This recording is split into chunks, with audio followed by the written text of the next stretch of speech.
Baiklah, pembahasan selanjutnya yaitu mengenai sistem skeletal pada mamalia.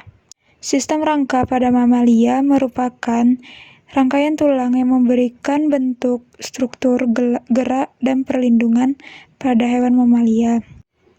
Ada beberapa fungsi dari sistem rangka ini. Yang pertama yaitu sebagai penunjang, yaitu membentuk susunan yang menyokong tubuh dan tempat melekatnya organ dalam. Yang kedua yaitu sebagai pelindung, yaitu melindungi organ vital seperti otak, jantung, dan paru-paru.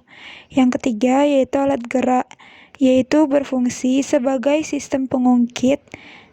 Yang keempat yaitu penyimpan mineral, yaitu penyimpan kalsium dan fosfat.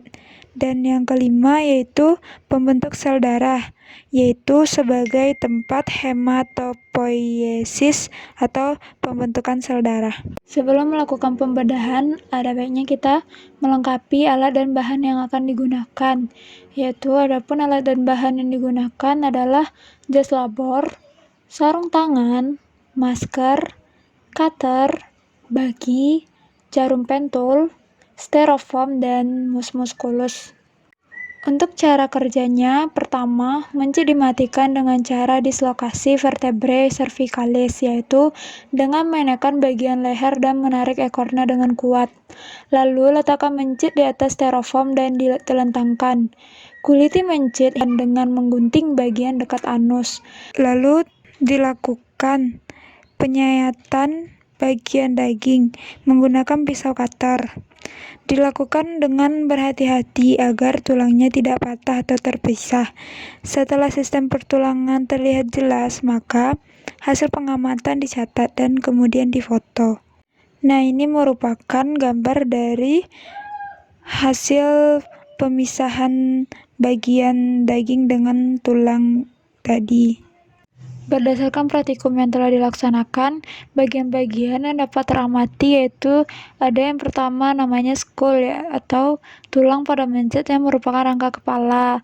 Yang kedua ada scapula atau tulang belikat, yaitu tulang yang berbentuk segitiga yang terletak di bagian belakang bahu atau punggung bagian atas.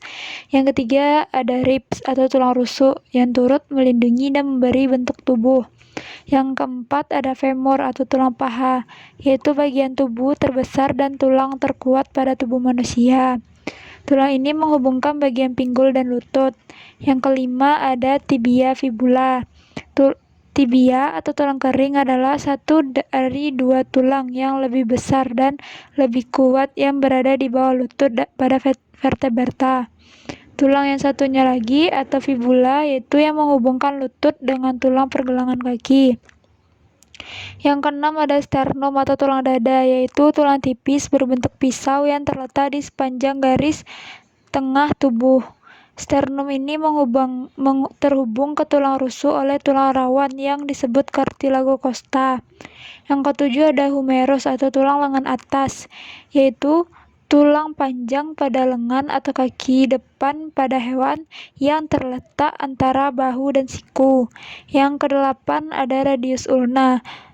Radius atau tulang pengumpil adalah tulang lengan bawah yang menyambungkan bagian siku dengan tangan di sisi ibu jari.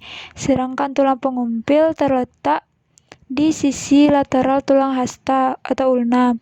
Bentuk badan tulang pengumpil semakin ke bawah semakin besar yang akan membentuk persendian pergelangan tangan.